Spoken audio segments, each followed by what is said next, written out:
thanks again, everybody, for joining Simple Money in our webinar today. This is our first one of the year, and I'm excited to welcome a couple folks that have become friends from Colonial Funding Group. We're really excited to kind of get into the content of note investing and what a note's worth. Just to kick things off, I'll just introduce myself. My name is Ted Teacup. I'm the CEO of Simple Money. Many of you already are familiar with the Simple Money platform, but I'll tell you just a little bit more in a second. I'd also really like to introduce Eddie Spped, the president of Colonial Funding Group, and his colleague Justin Bogard, the senior note trader at Colonial Funding Group. If you guys don't mind, why don't you just introduce yourself for a minute or two, and then we'll get into it. Well, hello, guys. I'm Eddie Spped. I am the founder and president of Colonial Funding Group. This is my 45th year of buying seller finance notes. So I've been doing it a day or two, Ted. That's right. Justin, you're muted, sir. Yeah. Okay. Sorry. You guys got me? Yes. Yeah. I'm live and in action. All right. Thank you, everybody. So my name is Justin Bogard. I actually live in Fishers, Indiana, even though most of the people that work for Colonial are actually in Dallas. I have been a mentor or mentee of Eddie Spped since 2016, really, and he kind of got my mind right as far as being a real estate investor, and I've been kind of doing it ever since. I've done numerous deals and stuff, and now I help Eddie run the trade desk, and I also manage a fund as well. So. Great. Thanks, guys. So just real quick on Simple Money before we dive into our main subject for the day. For those of you that aren't familiar, Simple Money is a platform for private lenders. We make note management simple.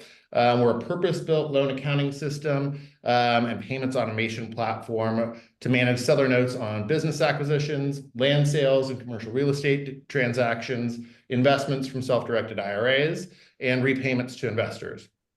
Self-servicing loans is still a manual and antiquated process. Most times folks are doing it on legacy software or on an Excel spreadsheet or trying to do it in QuickBooks. Lots of problems with that, lots of room for error and lack of transparency. But Simple Money is a great platform to make self-servicing notes easy. We make it easy to create loans, leases, installment contracts, handle everything that could happen with the loan, including deferrals and automated payments. And we've got a great transparent borrower portal and third party for administrative control. So with that, I'll turn it over to Eddie and Justin. You guys want to go ahead and kick it off? Yes, sir. I'm going to share my slides. Yeah. Can you see that? It's coming up. Yeah, we got it. All right. So Justin, I'll do a little handoff back and forth here, but we're gonna cover a lot of information in this session today, specifically what we've learned about the note space. As I said, this is my 45th year in the business. I started buying notes in 1980, and really why I've bought so many notes is I became kind of a partner with people that owned notes, whether they were create 1,000 notes a year, whether they create 3 notes a year. We wanted to be able to help people with that process. And then, as Justin said, Justin runs our trade desk. He's a veteran in this business, 10 years. And so he is, we price hundreds of notes a month and evaluate hundreds of notes a month. We see is right now today, Justin, you're working on a portfolio. It's about $35 million.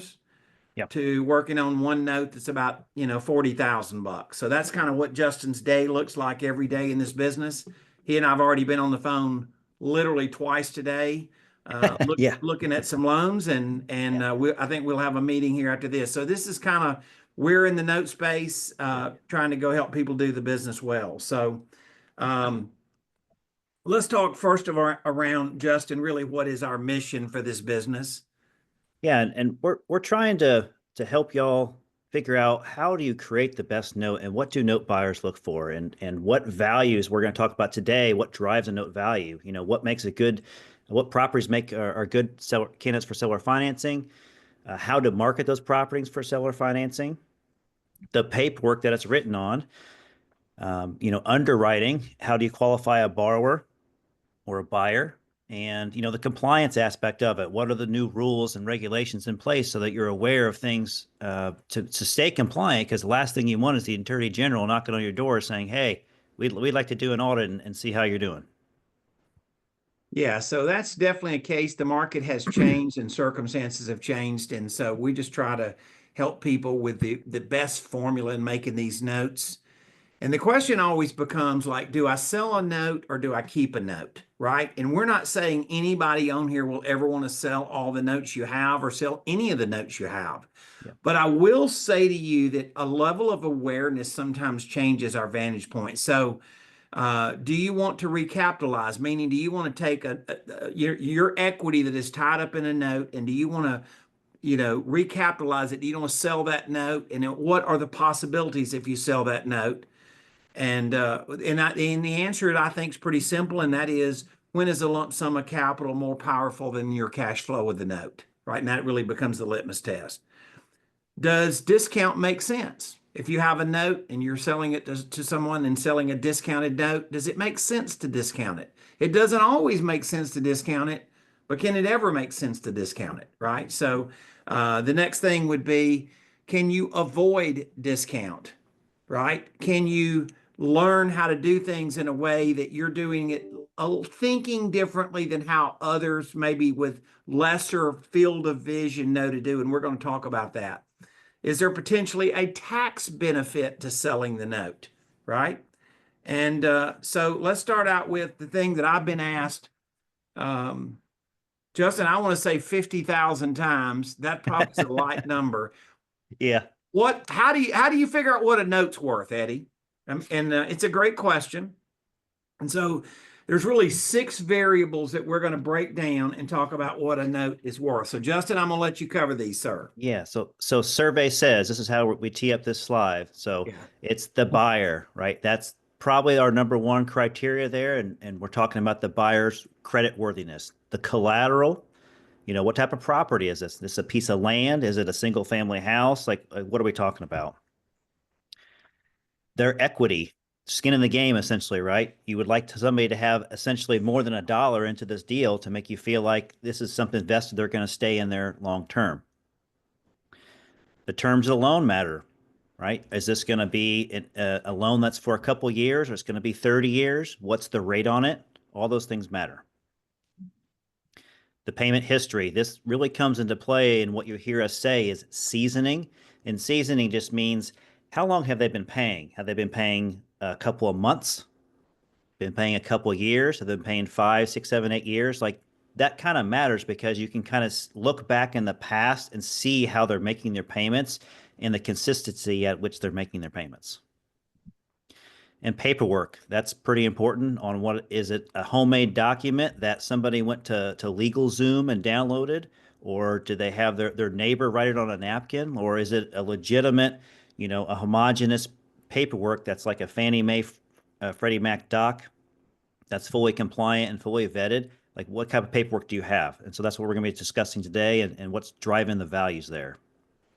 So what we've done is we've taken each one of these 6 components, and we're going to then do a drill down of like more specifically how this relates to how this influences the value of a note. And so Justin, I'm going to let you start with it, and we're going to start with the buyer itself. Yeah, this is probably next to having a decent piece of collateral. This is a pretty serious one to learn. Okay. So the underwriting of the borrower matters. Like we wouldn't just have somebody off the street just come into the property and start paying you a mortgage payment without really knowing their backstory, like more or less their credit backstory. So can you verify their income? This is what an RMLO will do, which stands for Residential Mortgage Loan Originator. They're gonna see what their debt to income is. They're gonna fill out an application. I believe it's called a 1008 number application, and they're going to state what their income is and all that stuff. So we're going to figure out what's their liabilities and what's their income coming in, and what's that ratio.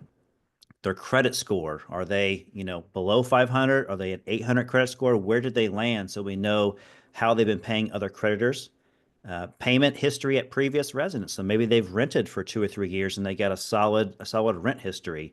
And then, more importantly, as well, as what's their job stability? Are they a job hopper? Do they change every couple of months? if they stayed there for 2 or 3 years and showed growth there, like all that stuff is important. And one key factor you're going to hear us mention a couple of times throughout today's presentation is the words private financing to deserving buyers with large down. That's the best marketing message you can have on your collateral that you're trying to sell. And by the way, if you guys have any questions, we can go ahead and load them into the question queue. We probably will kind of push them to the end so we can get through our presentation today, but there's going to be a lot of information thrown at you today. So we want to make sure that we have some time at the end. Yeah. So Eddie, are you graffitiing on the slide as we go here? yeah, I'll draw around on it a little bit, depending on what makes sense. Though the ad we figured out is this: some of the things that we're going to say to you are things that we didn't know the first 10,000 deals that we did. Some of the things that we're going to say to you, we didn't know in the first 25,000 deals we did. But you got to remember now, we're 50,000 deals into this, and I'm 45 years into it. And so our vantage point and the tests that we've already run, we're just sort of encouraging you to say, you don't need to run the experiment. We've already run the experiment, right? These things, like the second that you sell a property and you now have a note, you've changed your asset from real estate to you're now a lender, right? And so these are things that I know that as people look at this, they're like, oh my gosh, they're asking all these complex questions. We've only learned from experience that these things are what tell us if a payment is going to be sticky or not. Sticky meaning consistently paying, right? And so the best thing you start out with is how to go run an ad and find the next property you sell. How do you go run an ad and find the best buyer? I don't put seller financing in the ad. I put private financing. Seller financing to buyers means to the consumer buyer, that means non-qualifying mortgage. That may be not what you were meaning to say, but to them, that's what it does say. And so we're trying to show you how to eliminate taking phone calls from unqualified people. Yeah. So Eddie, it sounds like this is valuable both for kind of ensuring repayment on the note that you make if you're going to hold it in your own portfolio, or getting the best value for your money if you're going to sell that note at some point down the road. Listen, is that right? My best customer I buy notes from does not sell me all their notes. But what if we can help you make the best notes, and we're going to show you the latitude of what you can do with notes because you have notes. What we're essentially doing is taking seller financing and pasting mortgage banking over the top of it. Right. And just because you're an individual, once people learn this and all of a sudden they start learning like, hey, that really does create better paper. Right. So the next area is the collateral, right? What is the property? And so we're going to kind of do a breakdown of that. And these are all variable things that we've learned. I don't buy notes on bad property. I can just tell you that right now. 45 years later, I've already run the experiment. I don't buy notes on bad property. And so no hard feelings if that's what you've got, but it's not going to be a candidate for us to go buy the notes. And I start out with the things of, if it's a house or if it's a land deal and it's in a certain area, like is a good buyer gonna love it living there? Like I always say, is that collateral gonna fulfill the dreams of the buyer, right? Whether it's a house or a piece of land, what can they do with it? What is their mission with it? Can they accomplish it? And it's kind of a good way to do it. So we kind of break that down. Yes, we've seen those, right? We've seen that house and we've seen this house, right? And so you kind of get the idea that it's not brain surgery here. It's kind of all the same thing. And so, when we look at like a single family home or we look at land, these are kind of the questions that we're asking. And you see that say in there, and this is going to be true on all collateral types. It won't just be true on land. But are they going to be able to live their dreams on this property? Right. And so we're saying, if you have that paper and you're collecting it, Godspeed to you. I hope it works out great, but we have helped a lot of people do the business. We do it on a daily basis. People that create notes over and over, we've kind of taken them through a process to show them how to create the best notes. So That's what we call the sand lot there. And yeah, Ted, there's people that sell these lots that they look like that, but it's a little postage stamp lot. And then, oh, that's my lot right there. And the answer is that buyer going to fulfill their dreams on that sand? Mm. Right? Versus good, desirable land and that type of thing. So it really does make a difference. Justin, I'm going to let you jump in here. I apologize. I think I'm keeping up with you. Yeah, But let's talk you about got the most important variable in a buyer qualification other than credit is their skin in the game. yeah. Whoops. Yeah, they're skin in the game. Cash down. Are they putting down, 1%, 10%, 20, 30? If you didn't know, the average down payment for seller finance transactions across the United States in 2023, I think we had that data, was about what, 18, 20%. Eddie, is that what we I think heard it was? 18% down is the Yeah. industry average over all seller financing. So Yeah. you see, Ted, it's not exactly what some people think it is. We've got national data that says that's the average for 2023. And so if you're getting less than that, the question is, could you get more? Yeah. Right? Yeah, appreciated equity. I mean, does that makes a note pretty palatable if they didn't have a strong down payment in the beginning, but they have, a few years of equity appreciation on the property, that can help things as well. And then importantly, what we have to look at is, can they sell if they needed to? Meaning, if they still owe us a payment and they get behind, can they sell it? Or if we take it back, can we sell it? Does it look like a property that's easily to be turned over? Which are the things that Eddie pointed out before when we talked about the collateral. Right. So if you have a substandard piece of land or a substandard house, the answer is then it becomes a lot more difficult to sell it. And when that buyer has some life event, which is obviously job and divorce and health and death and all those things, those life events that happen, then all of a sudden, can they get out of this deal? Or is it just like, it's so complex they can't figure out how to do it? And that's a big factor we've seen and really the stability of paper over time. So let's talk about, Justin, rate and term here, sir. Yeah, so I mentioned it briefly in the survey says slide, right? So when you have a low interest rate or an interest rate that isn't what market standards are today, and by the way, I'll just lightly say that when you're selling a house on seller financing, we're seeing interest rates anywhere from the 9 to 11% range, and on land, it's typically between the 10 to 12% interest rate range. And so, yes, that isn't prime; that's higher than prime, but you're providing premium financing in a premium service. So it justifies, and that's what the market is, and that's what it is right now. So what we see is mom and pop seller financing are carried at below mortgage interest rates, and real estate investors carry them at above traditional mortgage interest rates. And so most of the paper we buy today, just naturally so, comes from professional real estate investors. I'm involved in a number of real estate masterminds, and I train real estate investors that do it over and over. And the normal note we see today is 10 to 12% interest. And so, there's ways to look at it and analyze it, but that's just, it kind of gives you a sense of what the market is. Yeah. Maturity date, how far out, as Eddie used to explain to me, how far away is the water tower when you're driving down the road? Okay. Is it going to be 30 years out, 25, 20, 15, 10? And just remember, the shorter the amortization, the larger that monthly payment is for the borrower. So is that affordable for them? You have to keep that in mind. The fully amortized loan versus something that's a step rate loan. It's just honestly easier just to make it a fixed rate loan and not just get too wonky with the terms of it. A balloon. Hey, Justin, can I ask you guys a question? Yes. As you mentioned earlier, most of the notes you buy today are from real estate investors.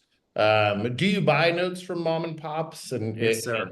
Yes, sir. You buy I've been them at discount if they're below market rate? I cut my teeth buying notes from mom and pops, and there's a way to not get clobbered in the price and with a mom and pop selling a note, and that is they may not sell all of the payment stream.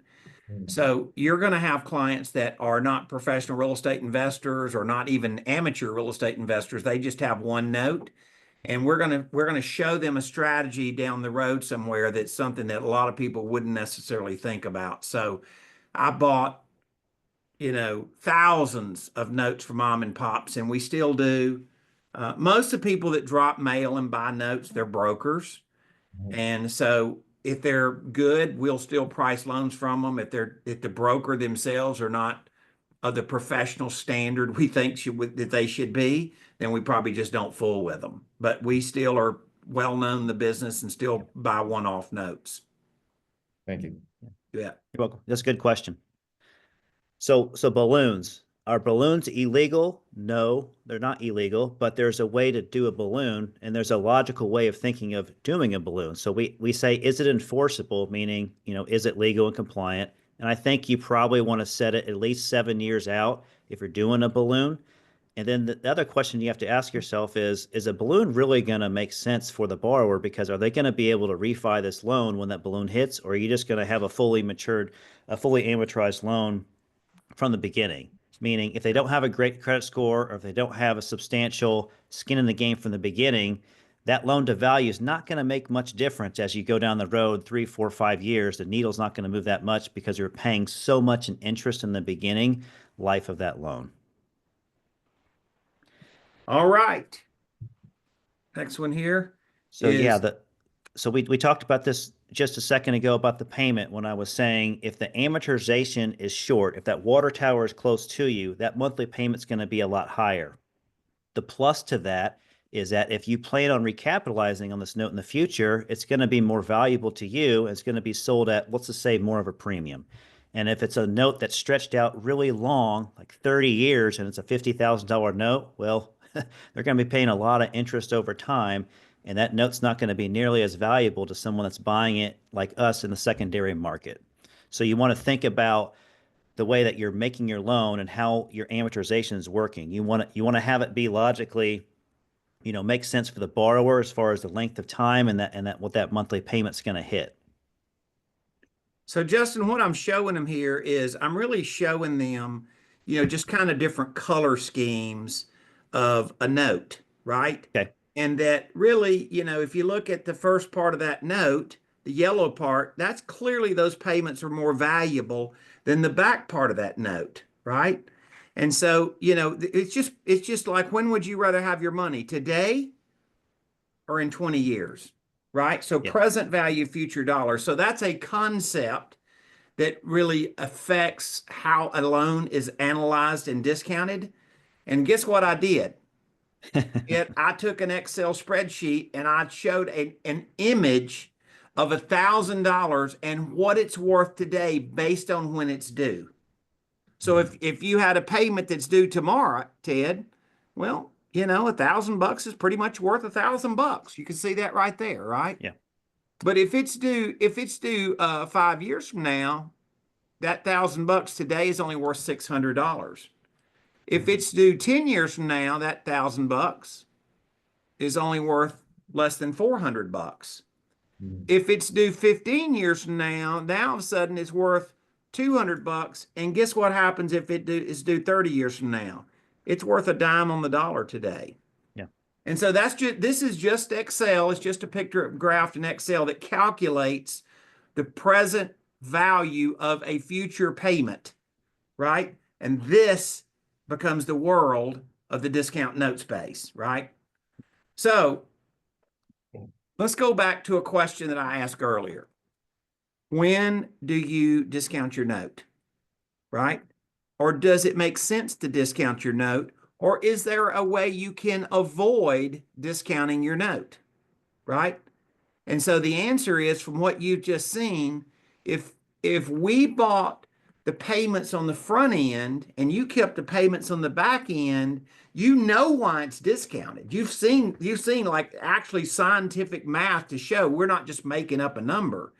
But what happens, Ted, if you sold the front end of a note, right?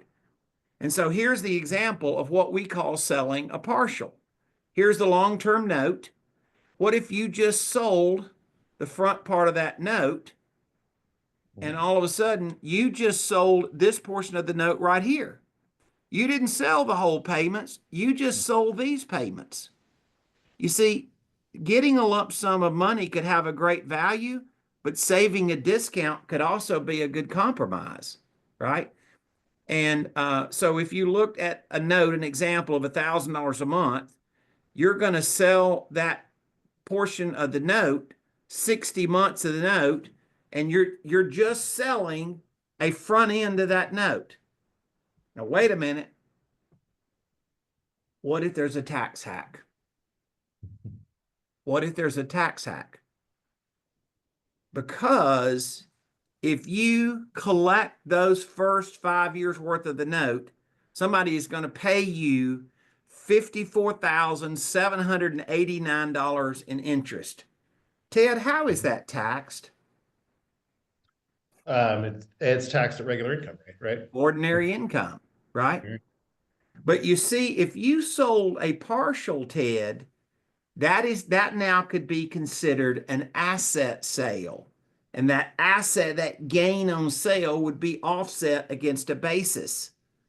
So it is possible, although I'm not giving tax or legal advice here, although I paid millions of dollars for it, it is very possible that you drastically could change how your note is taxed based on selling a partial versus just continuing to collect predominantly interest on the front end of the note.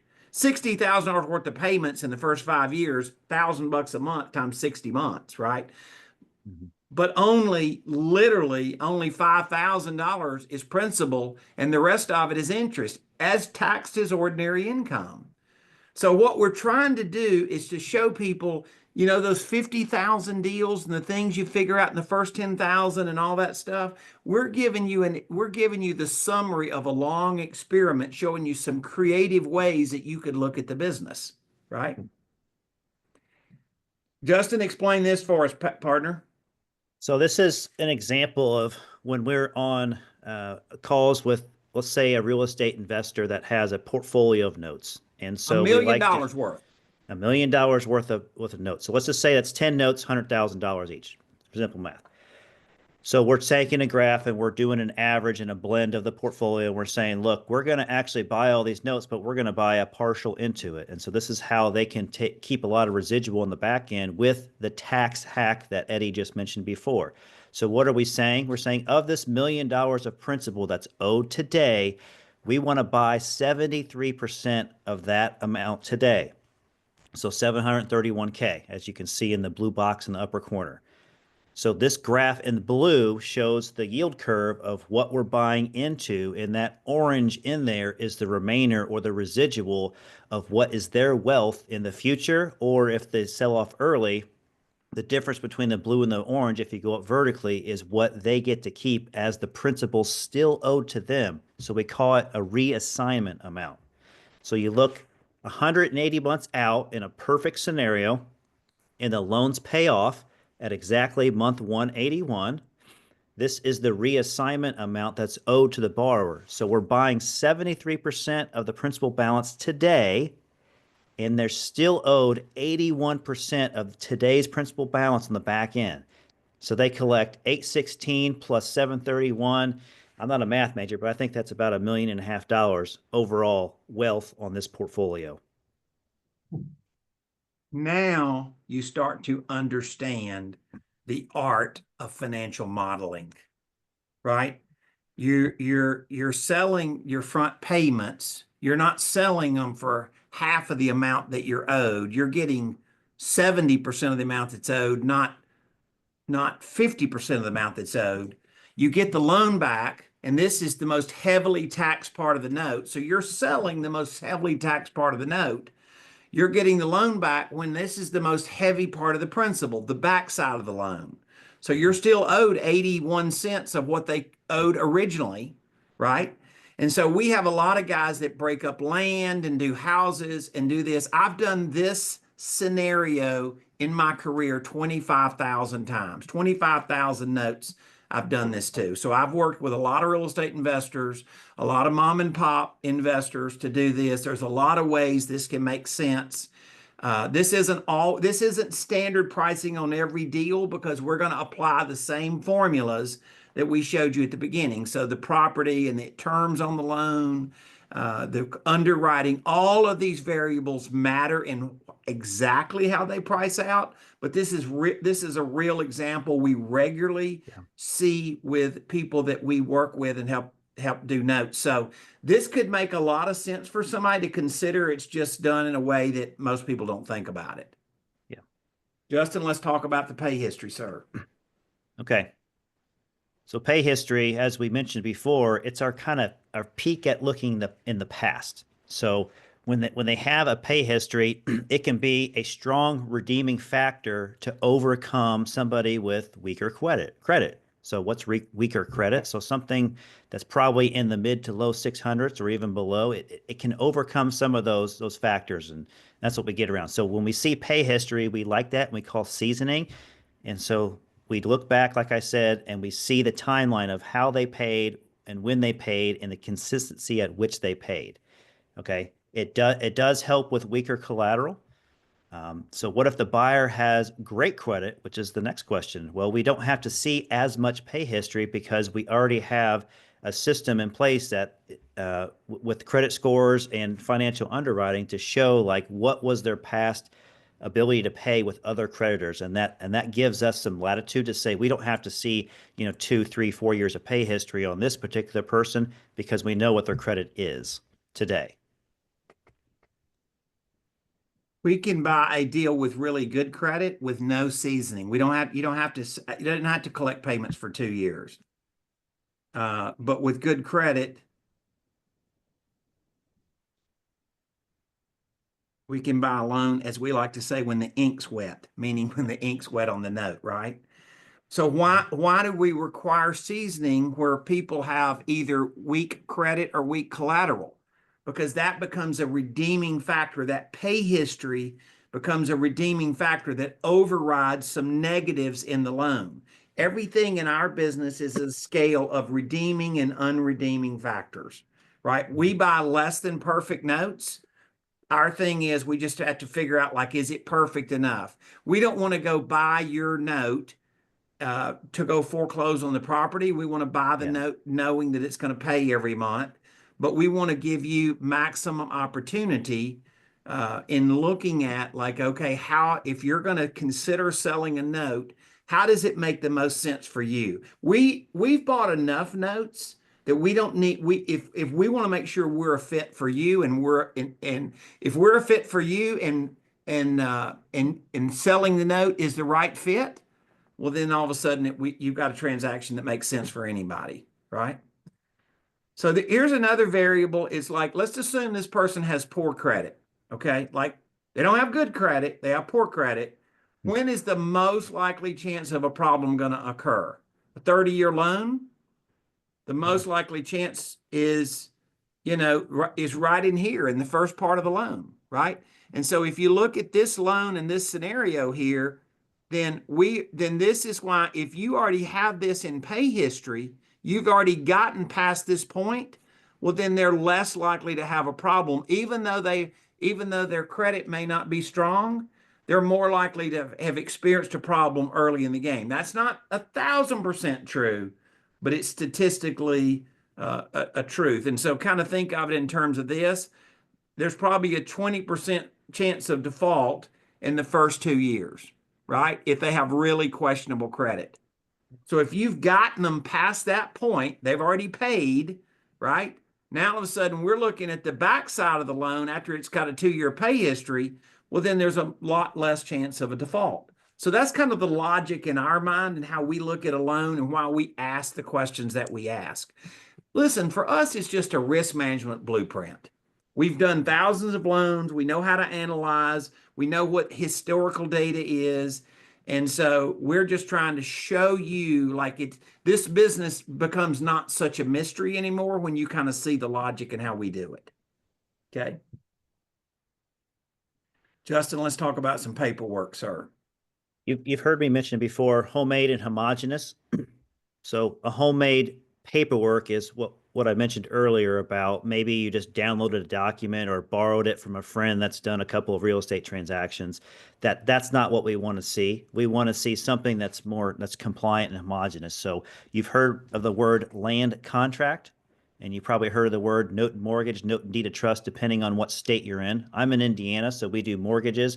Eddie's in Texas, so he does deeds of trust in that state. And that's like the upper echelon of the documentation that you want to do.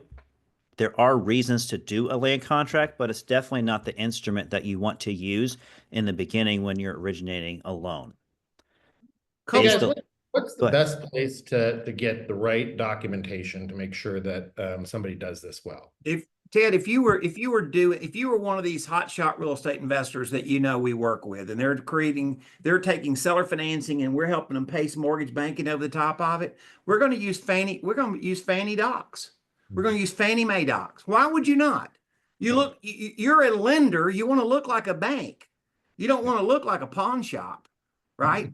You want to look like a bank. And the reason a lot of times people use land contracts, quite honestly, is it's a myth that's not true anymore. Like it used to be, if you had a land contract and somebody defaulted, you could just basically treat it like a lease agreement and just terminate the agreement. But see, today laws have changed, and in most states, the buyer has an equitable interest in the property. So you have to foreclose an equitable interest out. You can't just like cross through the contract and say you don't have an equitable interest anymore. So the laws have changed, yet people are dealing, we get referred information and, oh, my uncle said this, or some real estate investor said this. And the answer is we bought 10,000 land contracts in probably the last 8 years. It's not like that we don't understand it. And so many people create land contracts, we have to buy them. But quite honestly, it's not worth as much money. Yeah. We could probably have another presentation on the reasons why.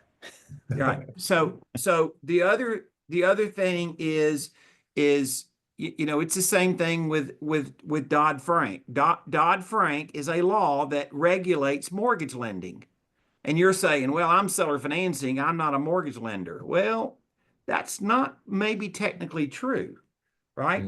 Dodd-Frank does address seller financing, and if you do more than 3 transactions in a year in a state, then you are subject to Dodd-Frank compliance.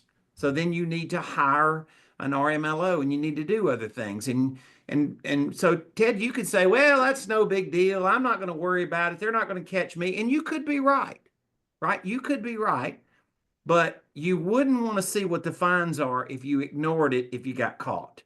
Because it's True. like not fun, right? It's significant, yeah. And so we do buy loans that people might not be compliant because the liability falls on them as the originator and not us.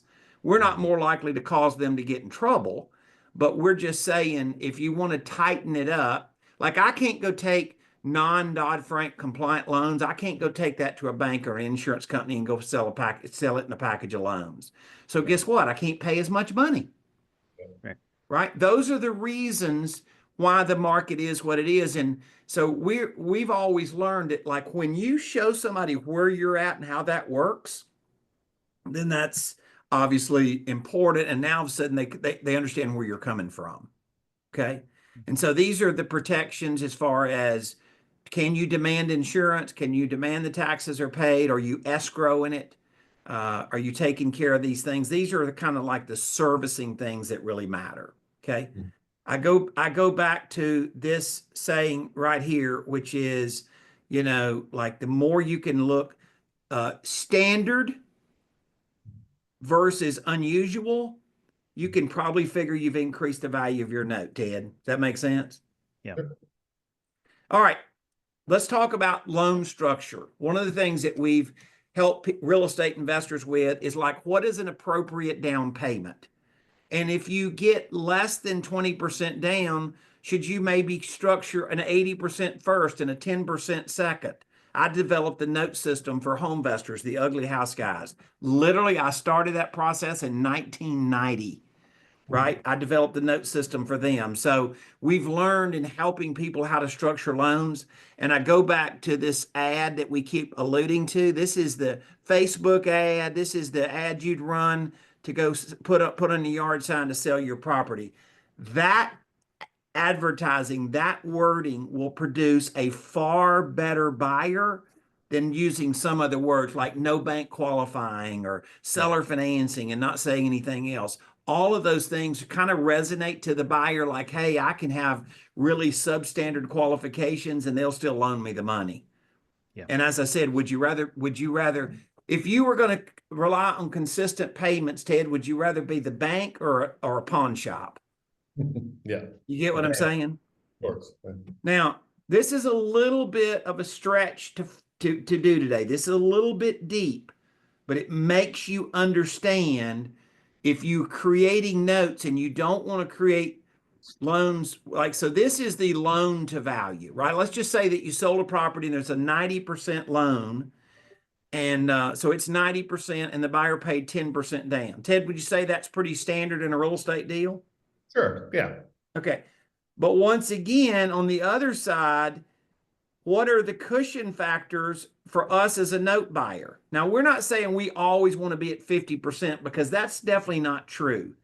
But it gives you a concept to say that if you're going to sell all of those payments, not a partial like we've talked about, but if you're going to sell all of those notes, then this portion of the loan that you're selling is that's going to be extra discount because you've put it at a risk factor in our investment compared to the value of the property. Now, once again, we drew this as an extreme example. So could it be, 70% here and could it be then 30% here, right? And so once again, now all of a sudden you see, well, maybe the discount's not as much. This is why when we're working with people, helping them with how to make good notes, then we are prone to kind of structure deals depending on different scenarios and stuff. So this isn't an always absolute rule in every deal. And I don't want to like paint a picture that we're always trying to buy a note at some gigantic discount because that's really not the case. How did we buy 50,000 notes? Because we were able to help people minimize the discount they're selling notes at. That's what allowed us to do the level of volume we did, right? Is that sort of related to how much of the risk you guys own? Like if another investor owns part of the risk on that particular note, 100%. Right? Less risky to you, right? 100%. And that might be true, like particularly if somebody has a portfolio of land notes. I don't buy notes on swampland and junk desert lots, period. Like you don't need to bother me because I can tell you right now, I'm out. But I bought a lot. I bought 20,000 notes secured by land. So I bought a lot of land paper. But I found out that land operator that's boots on the ground and operating it, he's better positioned to resell that land. God forbid something goes wrong than we are. And for that reason, if I leave him some residual payments or some residual income in that note in some manner, then all of a sudden we're in the lifeboat together and we're paddling in the same direction and I can be more aggressive in how we do it. That's just an example of how we kind of, show people different ways to do it. But we definitely look at investment to value and particularly the collateral type and all of those variables. We kind of weigh that into the thing. So we've kind of gone full circle here of like talking to you guys about what the market says about the value of the note, right? And listen, you may have a rich uncle and he's not been in the industry and he doesn't have all these industry definitions. We're not saying you can't find an individual and they will ignore every rule that we've taught. But if you're dealing with a professional note buyer, which usually means they can pay more money, right? And usually means they're going to have a more professional process. This is what we believe is the gold standard in doing it. And I hope that's been helpful to you. So there's two things we want to close up with, Ted. The first thing is, Eddie, I want you to show me how to make better notes next time I make notes. The second thing is, Eddie, I want you to look at some notes. I want Justin to pull into his trade desk and I want them to analyze some notes we own and we might consider selling them, right? And so I would say that I have had a long history of helping nationally recognized companies use seller financing to the best level, right? So here's what I'm going to say. Wild West makes great movies, but it's a bad strategy when you're creating paper. right? And so creating the best paper in the process, we can help you create better paper on land or better paper on houses. We do it every day of the week. Some of the land gurus that you see advertised, Ted, on Facebook and that kind of thing, behind the scenes, they come to us and they say, Eddie, I need help making the best notes. And so we do this and we try to help with them. Because think of it in terms of this. Somebody says, well, I have a note. Is it a good note or a bad note? So let's look at a car. Is that a good car or a bad car? Right? Versus that one. Right? They're both cars, but they're not the same, right? That's right.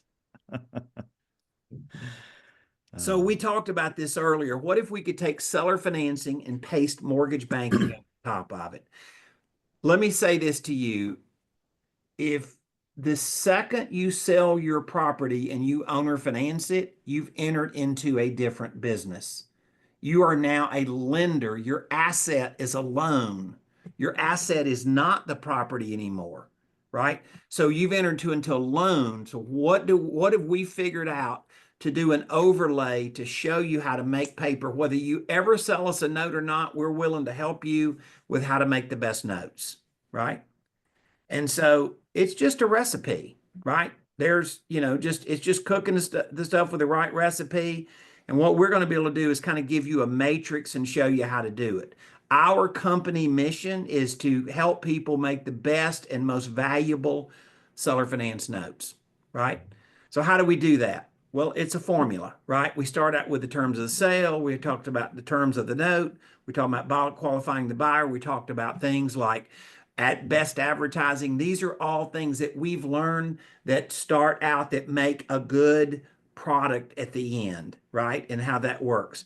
And so if you will scan this, we're going to give you a download of a matrix. And when you do it, we're going to ask for a limited amount of information. And the reason we are, as we change that matrix, we'll send you an update, right? As the market changes and circumstances change.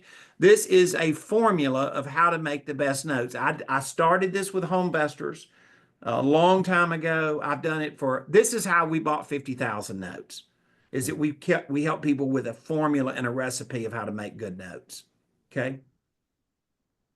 And we'll have you that information at the end. And Justin, you might want to make sure that we can type in there in the comments also. Yeah.